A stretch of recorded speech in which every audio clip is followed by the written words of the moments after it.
Good morning, students. Today we are going to see the topic of Orbeck's diagram.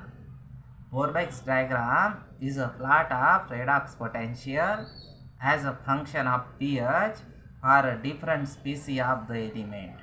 This diagram gives the condition of potential and pH under which given metal species is thermodynamically stable towards oxidation or reduction in water. Hence, Orbeck's diagram is also known as potential pH diagram. So, now we are going to discuss some important features of Orbeck's diagram. In this diagram, electrode potential is plotted on y-axis and pH is plotted on x-axis. Each line represents boundary between two species of the element. Each area represents the condition of pH and potential under which particular species will exist in solution. The area between dotted lines represents stability field of water. A horizontal line parallel to x-axis represent purely redox reaction independent of pH value. A vertical line parallel to y-axis represent non-redox reaction that depends on pH. A slanting line represent redox reaction which is pH dependent. The line having positive slope represent reduction reaction in which H plus ions are on the right hand side of equilibrium, and a line having negative slope represent reduction reaction in which H plus ions are on the left side of the equilibrium. Now we are going to see Orbeck's diagram of iron, that is Fe. So on y-axis redox potential is plotted and on x-axis pH is plotted. Now just see in this diagram we are basically going to discuss line AB, line BD, line DE and line DF, what it means and what its important things. Also just see that there are two dotted lines which are slanting nature.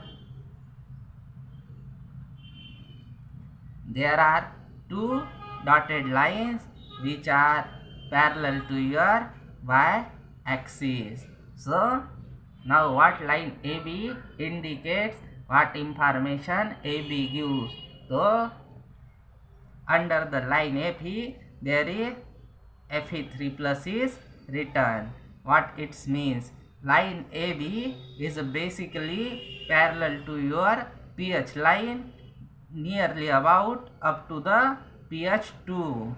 So line AB is parallel to pH axis and represent redox reaction independent of pH. This line AB is a redox boundary of a couple Fe3 plus by Fe2 plus, whose equilibrium can exist only at lower pH. So Fe3 plus 1 electron give you Fe2 plus. Electron potential for this reaction is E0 is equal to 0.77 volt.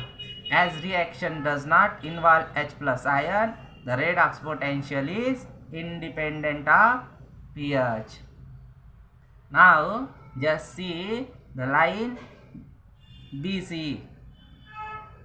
This line, it is parallel to your y-axis.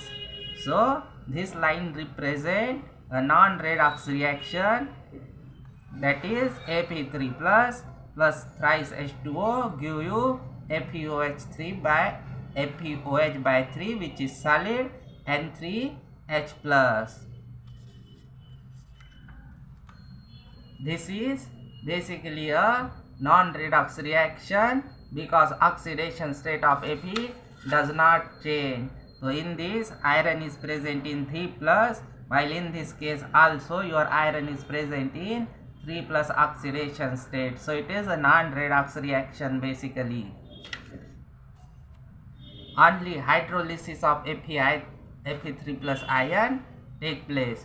Low pH favors Fe3 ions, while higher pH favors formation of Fe3 FeOH by 3.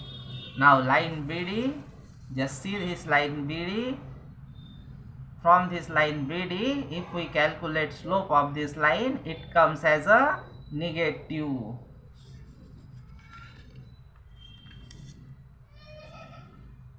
Along this line, the two species Fe2 plus and FeOH by 3 are in equilibrium. This is redox reaction at higher pH when Fe3 plus exists as its hydroxide. The reaction is written like this: Fe3OH by 3 plus 3H plus electron give you Fe2 plus thrice water. Now what negative slope indicate? Negative slope indicate presence of H plus ion on left hand side of the reaction. It is important. Now we are going to discuss line DE. This line is basically parallel to your y-axis. So the vertical line DE parallel to y-axis represent the non-redox reaction which involves H plus ion. It is pH dependent. Formation of FeOH by 2 is favored by higher pH. Now we are going to discuss line DF. So this line represents a redox reaction which is pH dependent. The line corresponds to reaction FeOH by 3 plus H plus E, that is electron, give you FeOH by 2 solid plus water. Now this line is have negative slope. That's why H plus is written on left hand side. In our next class, we are going to discuss solid state. Thank you very much.